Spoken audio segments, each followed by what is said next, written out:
Coming out of executive session now. Everybody seated? Okay, Chris? Okay, during executive session, we had a discussion, and,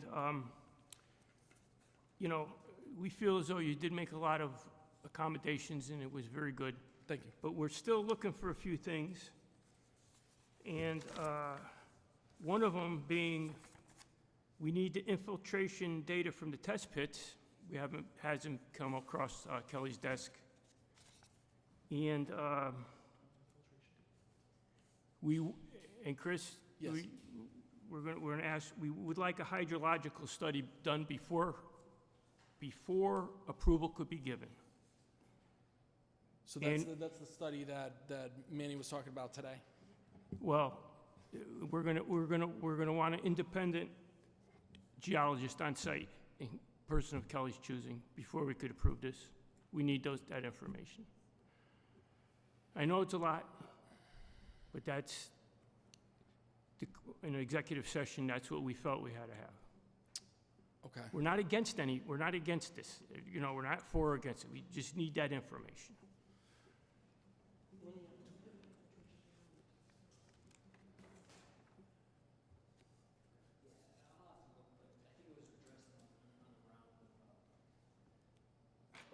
We'll provide, you know, we'll provide it. Well, we're going to want a third-party review at Kelly's For choosing. geology purposes, yeah. Right, Kel? Yeah, does the commission want that just on the geology, or where? I thought for the Total. entire. I think that's what was, That was what was discussed. Yeah. So, I mean, if we have the infiltration data from the test pits, my question is why couldn't the other hold until, when would it be?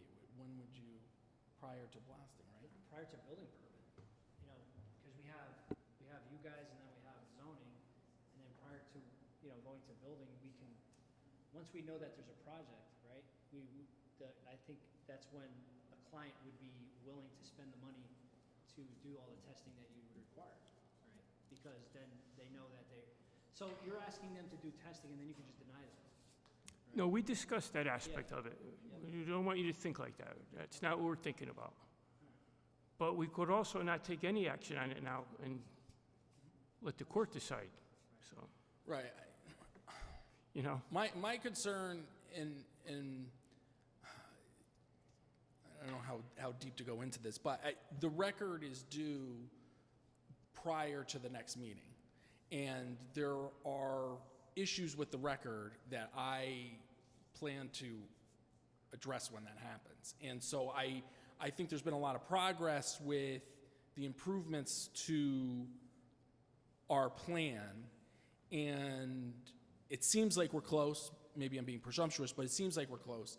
And if he already has that information, and then the other thing seems like it could just as well be handled prior to pulling a building permit. I would hate to lose that progress, is I guess what I'm saying. Well, commissioners, how do you feel about that? I mean, can I just have a little bit of interjection here? So your staff has the complete power to not sign off on the building permit if you tell her, if we don't have a favorable geology report, then don't sign off on the permit, right? So you can approve it with that condition and instruct her to have those things in place, and she won't sign off on any building permit because that condition hasn't been met. So I have confidence in her, I'm sure you do, to determine if your wishes are being complied to, right? That's all I have to say. That's all I have to say. And that's a normal thing that that throughout commissions we've done, only because like the attorney has said, it's to get a geologist out there to do the testing and everything within a time frame that's going to work for the case, or even for a time frame if this was just like normal public hearing, which you have like 90 days to close, it would be outside of that time frame, right? So, Mr. Chairman? Go ahead, sorry. Yes, Pat? I believe the discussion was also that the results of those infiltration studies or the geological studies might reflect that the project needed to be somewhat less impervious or smaller. So I don't think that we can really take it to the point. And, you know, I'm confident that if we speak to Judge Radcliffe, he'll give us some more time with regard to the litigation. But I just wanted to make sure that that was clear, that it's not just that the information be provided so that it will play its way into a building permit, but that it'll also be provided so that the commission can make a decision about significant impact on the wetlands and all the, you know, Could, yeah. Go ahead, Doctor. I just want to highlight that number one, we respect all the work you've done, but we really consider the importance of this wetland to be very, very significant for our town. And although historically, you know, people did what they wanted, and we're in the soup we're in, we need to be conscientious not to add to that.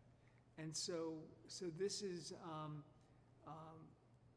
so that's why we really believe that having a third-party reviewer come in and look at the whole plan and tell us, yes, this type of thing is going to be safe, that this isn't going to cause issues down the road, that the mitigations are all going to secure that wetland is really important to us. And, you know, you guys have done a great job with a lot of the modifications. They're beautiful. You did a tremendous job. But this is such a significant wetland. It's the headwaters of Bruce's Brook. It's very, very significant. And I, for one, would feel comfortable with someone telling me it's okay. Another third party telling me. And as Pat said, Judge Radcliffe will give you more time, right? I'm confident that if Chris and I speak with him, that he will give us more time for the litigation. And, you know, we have required other applicants. And, oh yes, I'm sorry, thank you. You know, it wouldn't be fair to not require you to do things because we have held other applicants' feet to the fire to do it. And we have to be fair. Okay, well, I could certainly go back to my client. The only thing is my client might not agree to extending the return of record. And so that you know, and again, I think there's issues, you know, that will come with that. But you know, again, I thought it was something where the town could put requirements on us prior to the building permit where it would feel safe. I don't know about reducing impervious, if there was something that would come out of it. I mean, So if you're, I mean, I want to be clear, I want to make sure that everyone, are you asking for a peer review of the engineering, a peer review of the environmental impact, or a peer review of just the geology? That portion? Because the chairman had just mentioned the geology part, hire a geologist, but now it sounds like you're asking for a third-party reviewer for either engineering or for the wetlands impact part. Well, Soil scientist. I would defer to Kelly on what kind of review she would want. because the town engineer did review. I mean, that's been the you know. He's delay so far. he's your independent reviewer, right? So, I mean, obviously, you can ask for a third-party reviewer, right? But the town engineer has looked at it. I mean, we have Land Tech, who's our environmental, has looked at it. And, you know, John Casey, or your town engineer, has reviewed it extensively. I think this is probably the second or third time. And then Kelly's, he doesn't let anybody get away with anything either. So I just wanted to be clear on what type of review you're requesting. Well, environmental impact, right? That would be the main thing. Yeah, environmental impact to the wetland. Right, so as to what the town attorney was stating about reduction in impervious, that's why I wanted to be clear, because you have someone that's going to be a peer review for engineering, they're just going to verify that my calculations are correct, which I'm confident they are. If you're saying about environmental impact, I mean, I doubt they're going to have much different than what Brian Carey came up with.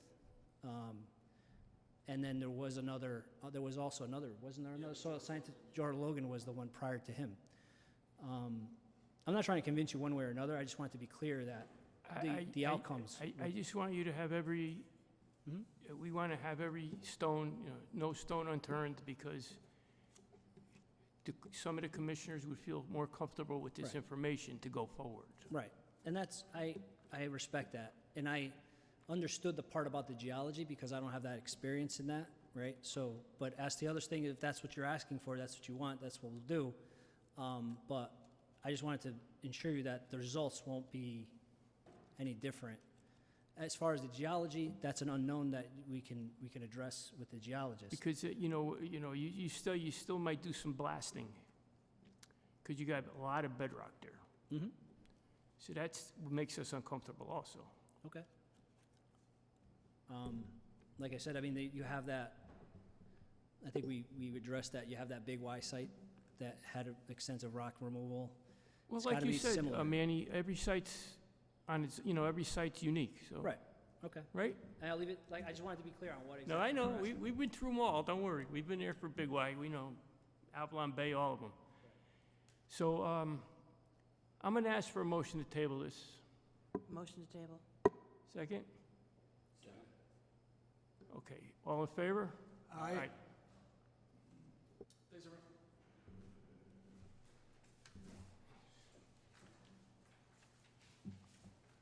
So that's it.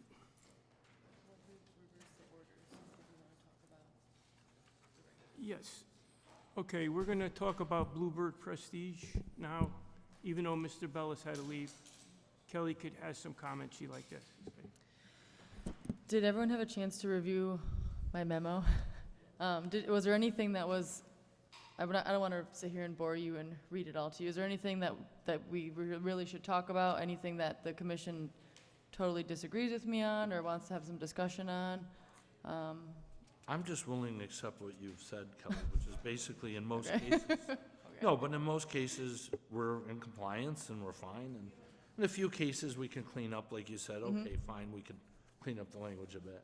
I don't have anything to add, was my 2 cents. Yeah, I go along with the recommendations that are summarized in the staff notes and that Kelly provided.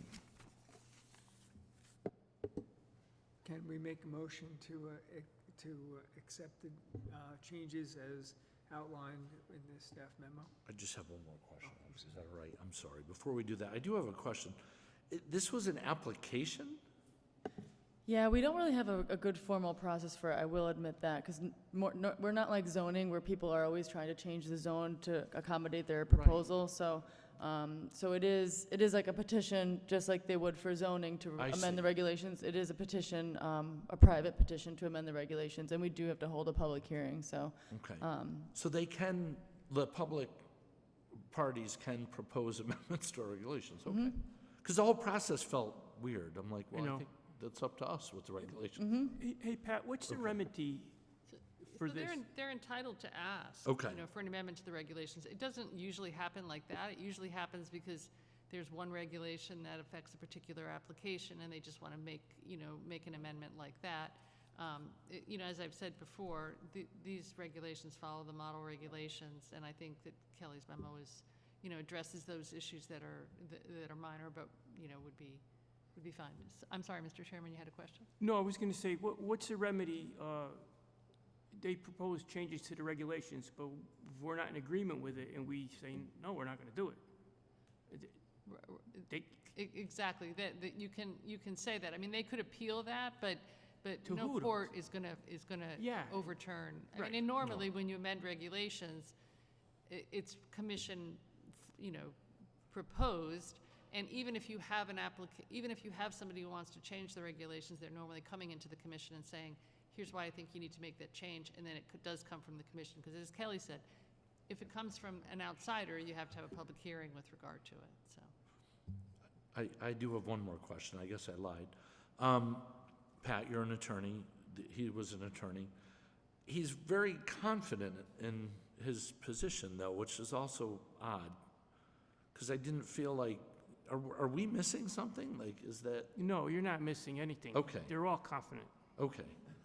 And I honestly, deal with them every day, I know. I mean, very confident, telling us that we're course, what do wrong, you- and this is not really in compliance, and it's illegal, and this, and I'm going, none of that's true.